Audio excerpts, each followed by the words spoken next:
There we go. I'll just put it back here. Alright, if anybody is joining us this evening, so good to see you. It is the grand finale.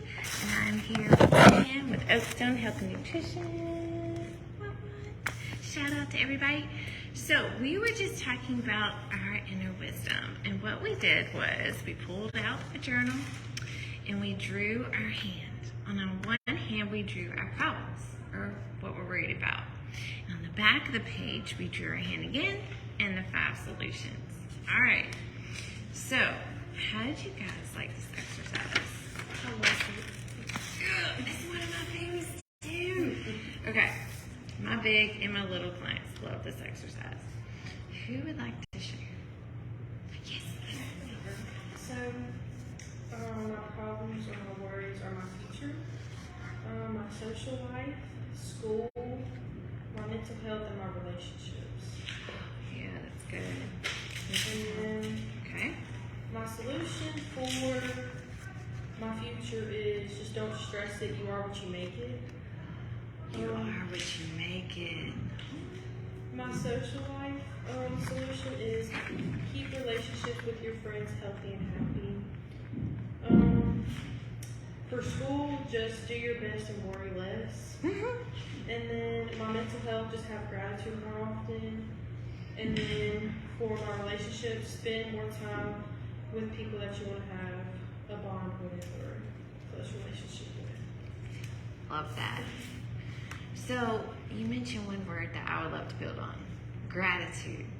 How can we practice more gratitude? Well, one thing I like to do is like every morning write down what I'm like thankful for, and like Yes. all like my blessings and everything good going on in my life. Instead of focusing on the negative, you have to focus on the positive things. Is there any one thing you'd like to share that you're grateful for this morning? My cardiologist appointment. Yes. I thought I was literally dying, and I thought I had a heart disease, but they said I was perfectly fine, so I was just being dramatic. Well, I understand medical anxiety is very real, right? We've got this one body we're responsible for, so it all turned out okay, and here we are right now. So good. Big air hug for you. All right, would anybody else like to share? Share. Okay, come So on. my 5 things, I put my kids. Yes. I put myself mentally because my anxiety problems Gotcha. that I have. I put finances, money, Yep. wise, and I put family, relationships, and balance. Trying to find my balance. Yeah. Okay, so yourself, finances, family, relationships, and balance. Am I missing anything? Okay. And I only got like 4 solutions, but I ain't got no ones yet. I'm still trying to find myself. So I'm still trying to find my balance. I'm trying to regain myself back because I do know I have lost myself, and I have realized that I have lost myself in helping others and not forgetting myself. Oh, I can relate to that. So it's like I have to sit here and regain Chelsea back. Yes. So, Oh, okay. I like that. Regain Chelsea back. Because it's all about middle ground or the middle path. Trying to find your way, even when we lose ourselves, not going to one extreme or the not other. realizing that you lost yourself. That's the bad part about it. I didn't even realize I lost myself. Really? I mean, it's happened to me. Like, burnout is really big in the caregiver field. It is. And I am. Even as moms. I'm a caregiver as well. So I'm a mom of 3, a caregiver. That's why it's like I do worry about this, and my anxiety is like I have peaks, and now at the age it's like it's different. Exactly. I'm used to having panic attacks now. It's more different now that I'm getting sick. Yeah. Like in the morning time I'm getting nauseated. So basically it's like I have to stay positive and stay away from negative people. Keep myself positive, say I am beautiful, I am strong, I am powerful. Yes. So I say affirmations for myself. My money wise, I say I need to learn how to budget my money more. Money's coming to me. Money's coming to me. And my kids, family relationship wise, that's the big thing I do have to work on. Big thing. Well, I trust in you. You got it going on already.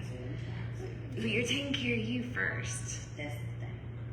You have to take care of yourself first. And you can't, I basically can't sit here and keep forgetting about myself. So, like, I went to church last night and the lady said last night, I'm back. So that's what I'm going to be saying, I'm back. I'm trying to get myself back. Well, in life, in our mental health journeys, we see the ebb and flow, especially with careers and families and trying to juggle everything, and our inner worlds start to crumble under that weight.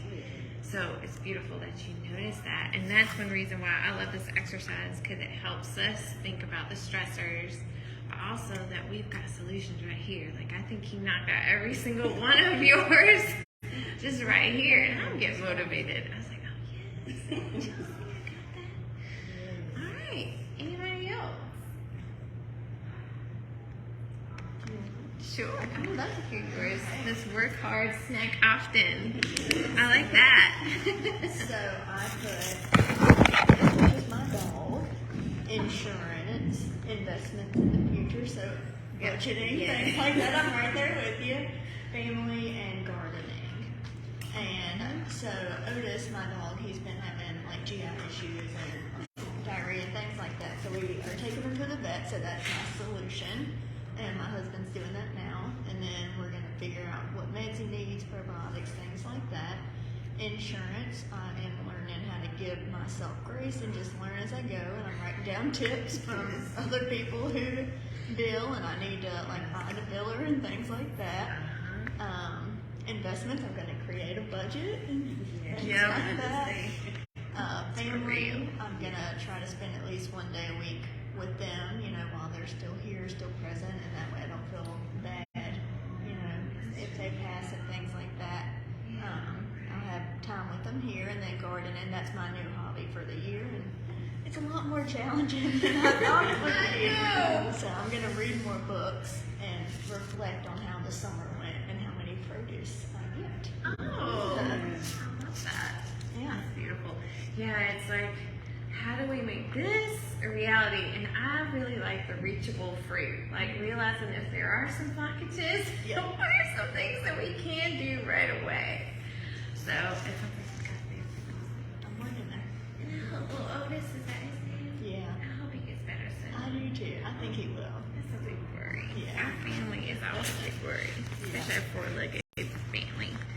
All right, beautiful. So we're gonna have a shortened session tonight, but would you like to segue into some of the health and nutrition, and then I'll end with my breath work. Let's do it. So, Right. don't have any handouts, but I can take notes. But we're going to be talking about intuitive eating. So, like we did journaling and things for our mental health, we can do the same or similar thing for our eating and things like that. And that's our best piece of knowledge is ourselves. So we know ourselves better than anybody else knows us. And so when we reflect on what we're eating, like how it made us feel, how we felt before versus after and things like that, we can really get in tune with, you know, the purpose behind that food. Why did we eat that food? You know, did it fuel me up? Did it make me feel worse? Like, did I overeat? You know, did I not eat enough and things like that? And that's what really helps our nutrition habits really improve. So there's 10 principles of intuitive eating. So the first one is to forget dieting in the false hope of weight loss quickly. Okay?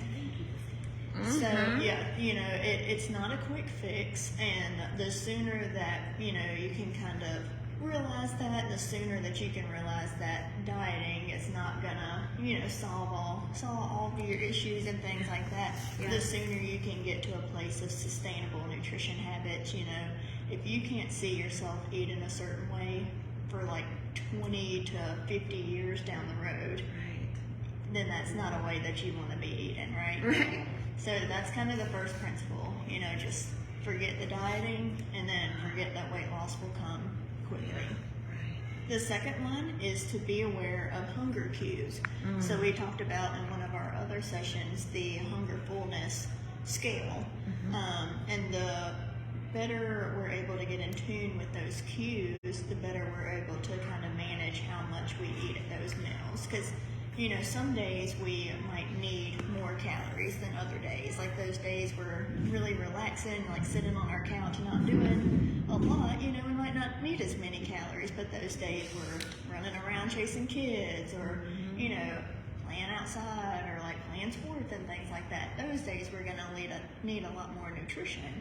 So it's really important to be able to learn those cues. That way we're not following a strict calorie, like I can only eat this many calories, and you know, what if that day that you're doing a lot more, you need those more calories, but you're suppressing that feeling. We want to get that feeling back.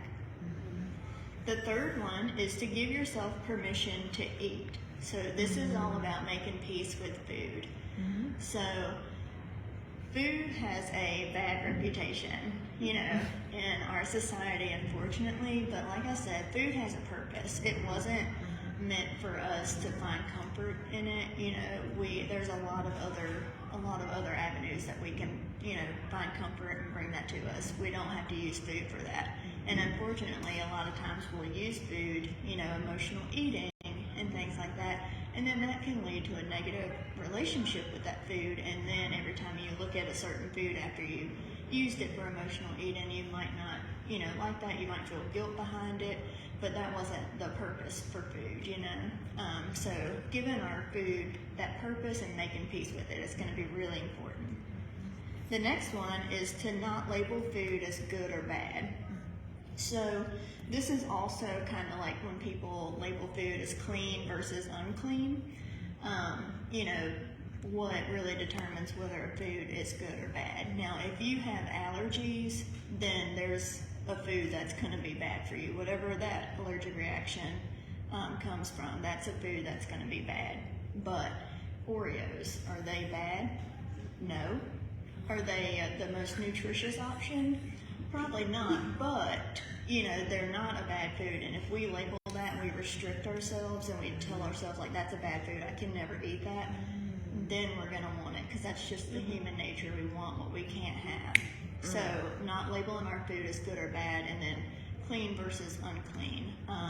When we label our food as clean versus unclean, you know, we're kind of sending that message of like our food's dirty, and it's the same concept. And what if you say that to somebody else and, you know, they feel bad about their nutrition habits, and it's just a kind of a circle effect. So just make sure you don't label your food.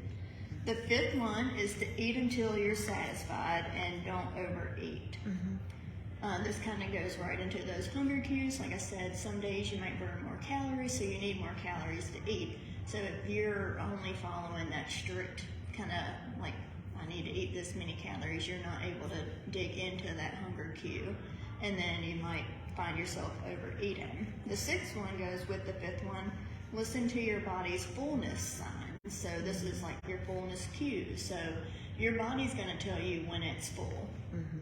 And like that scale kind of shows you, it gives you a few examples of what that feels like. But if you kind of feel like your stomach's full, like it's not gurgling anymore, you're at a comfortable, you know, I guess position after you've ate, then you don't want to put yourself over the edge, because then you're going to be miserable. You know, even if it's, I guess, more nutritious foods, you know, too much of it can definitely set you over the edge.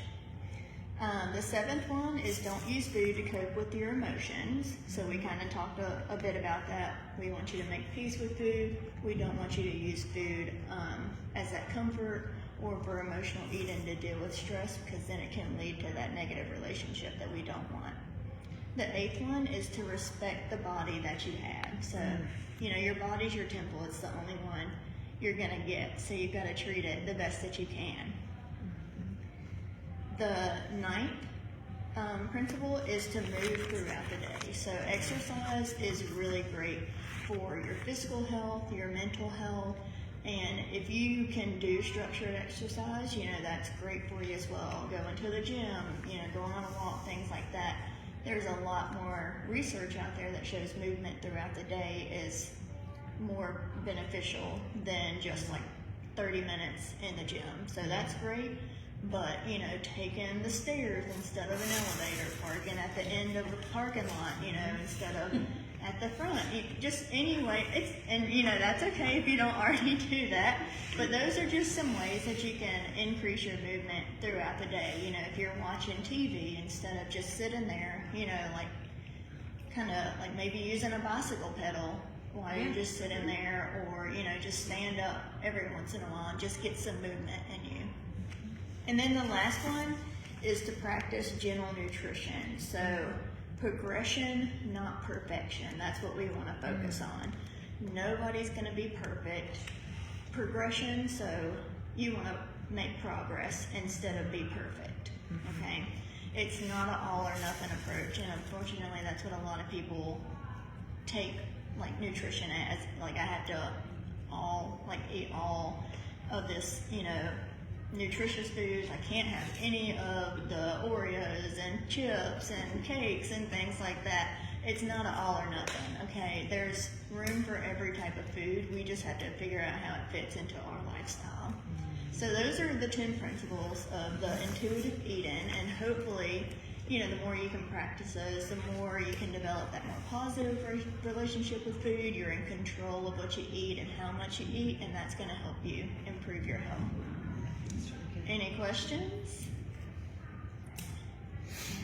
I was nibbling out of a bag of gummy bears on the drive over here. Yeah. We're like shuffling. My body craves sugar, especially when I'm stressed. Yeah. Yeah.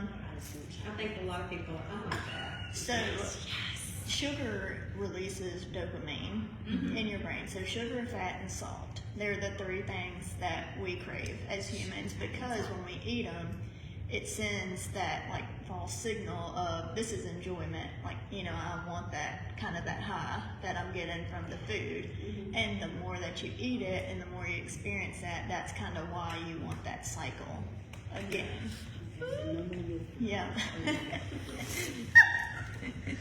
Well, and then I was also thinking how to find balance, which that's been a really good theme you've introduced today. How to find that balance, because when I work with my clients, myself, we talk about Oreo cookies a lot. And I really like the idea of not labeling food as bad, because once we do, I'm all about some double stuffed Oreo cookies. And there's gotta be, there's dairy in there somewhere, right? I mean, So the idea of not labeling, and just wholeness and acceptance and meeting ourselves where we're at and offering ourselves a lot of grace when we're driving to a workshop doing this with gummy bears. And the more that you think of you're taking care of your body, at first when you're kind of transitioning, it might be a little bit more difficult than choosing that salad over, the hamburger and things like that. Not to say you can never eat the hamburger, but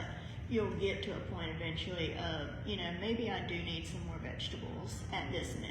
Or, I'm going to eat this hamburger, I'm going to enjoy it. I don't eat it that often, why can't I enjoy it type of thing. And then when people are like, oh my gosh, why are you eating that? You can tell them, I'm taking care of myself, I know what I'm doing. Don't judge me. Yeah, you got this, exactly. Well, I also like to talk about the themes of awareness, because when I know when I emotionally eat, there's a reason for it. Because it's usually like this, and I often share with my clients, we notice that about ourselves. So digging deeper, that trauma cupcake, the sprinkles or what's on top can be those triggers, like wanting to eat all those Oreo cookies. Why? Well, the middle layer is there's an event.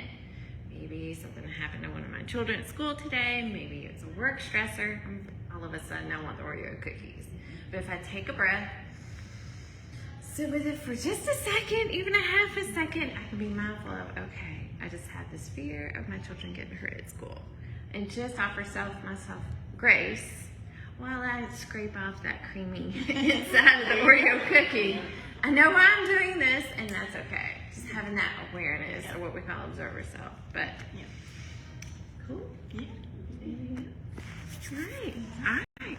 Well, speaking of breath work, getting ready for today's session, I was thinking, how can we drive this home? And journaling is one. That is a huge one that I do with my clients, even if it's just jotting down on a small notebook. The tinier, you would not believe the clients that come back to session with the tiny microscopular composition books. It's so cute, or the little flip page ones. And what did you guys think of writing down this hand exercise? Problems on? Well, what I love about it, I don't know about you guys, when I'm laying there in bed at night, I get the hamster in the wheel, the monkey brain. If I just jot down a couple of things, it helps get it out of my mind and me back in control. Okay? Well, another tool to sync it for life is breath work. Just even saying that word, breath work, I can see it inspired something in you. How did you feel when Just breathe, yeah, just a weight's lifted. And in my clinical work, just taking that moment to check in. All right, let's just take a breath, take a moment. How are we doing? Let's just breathe. And sometimes it's just for me. That'll inspire that client. Just organically, just relax. Okay? And how did you feel, my friend over here, when I said, all right, just breathe? Woo! Like I can breathe a minute. Yeah. Just for a second. Okay, I'm good. Yeah. Now, where do you feel it in your bodies now that you've had a moment to breathe a little bit? I feel it in my arms, lighter in my arms. I feel like a chest. Yeah. Chest. That's interesting. Because in somatic work or body work, we talk about carrying the weight of the world on our shoulders. And we carry a lot of grief in our hearts. Pastor Alma's here. Because I noticed, my abs felt more relaxed when I breathed. So, something fun that I wanted to do today, and I really enjoyed with my big and littles, little clients, big clients, bubble work. Okay, and it's summer, so we're going to practice our breath work with our bubbles. So you guys get to decide what color you want. Okay, and we've got extra colors over there if you want one in particular. Can you say anything to decide what color you want? Okay, and this is yours to keep. Okay. All right. So you got yes for Oakstone. And I think I'll get blue for the summer because I think about the ocean. All right. So all we're gonna do is just dig right in, and y'all know how to do this, right? And for everybody at home, you can practice your breath work with us. I do this with a lot of my telehealth clients as well. We just practice. There we go. Oh. This is great, y'all. I got these from Family Dollar. Not all both of these. I'm getting showered in bubbles. That's so great. Look, Family Dollar. The Dollar Tree bubbles are not like this. Yeah. I actually think these are scented too. Okay. So, my therapist, don't mind sharing, as clinicians, we got to get ourselves responsibly checked, get it checked under the hood, so it counts ourselves. She described belly breathing to me, or breathing from the diaphragm. So this time when we take a deep breath, you can put your hand over your belly, and we'll just breathe in from the diaphragm. Go, breathe in, and then breathe out. There we go. So much fun. I wish we had a fan in here. Okay, we'll do this 2 more times. We're going to breathe in and breathe out. Oh, that is so great. Y'all are killing it. How are we doing over there? Okay. And we'll take one more nice cleansing breath in. We'll breathe in and breathe out. Okay, that is so much fun. I'm definitely going back to the Family Dollar. It's the one in Collinsville. Shout out. Yes, in Collinsville. That's awesome. A pack of 6 for like $3. Yeah, that's great. Okay, well, thank you. All right, and as a special treat, we'll spend the next couple minutes, about 2-3 minutes, going inward. And part of this journey is creating safety. Okay? Can't heal from the inside unless we feel safe. Don't always feel safe in our external environment, so we need to find a way to create safety here. So then we can create safety outside of us. Okay? So I'm going to shut down my eyes, and I'll invite you guys to do the same. Okay? Just allow your bones to get comfortable. There we go. Allow those arms to relax and the legs. Okay. Just noticing more lightness in your body. We'll take a big deep breath in and release.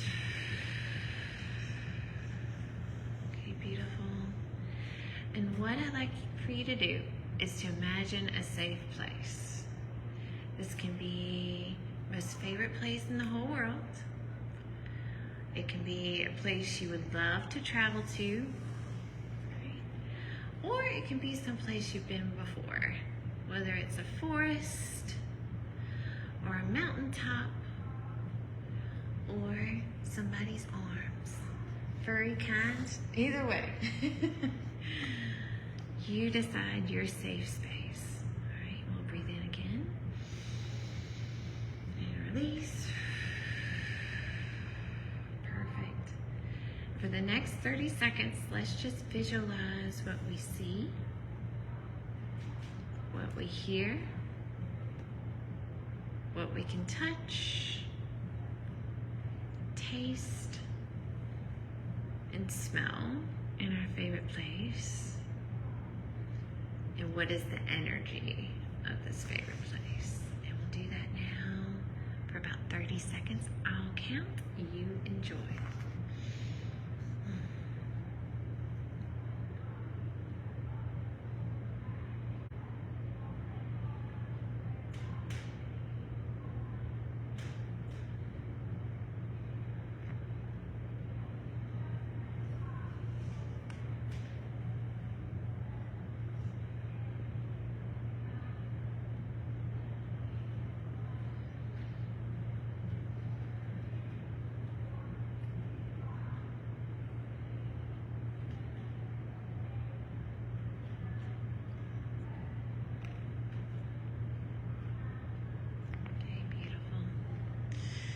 So now we know we can find our safe space right here at home in our hearts.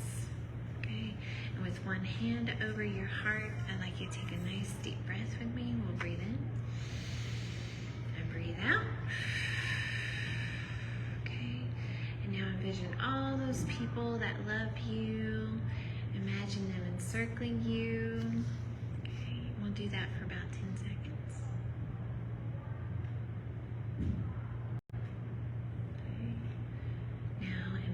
All the people in your community that love you. We'll do that for about 10 seconds.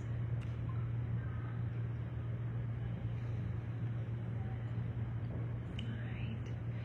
And we'll think about everyone in this world that cares about you and other points of light.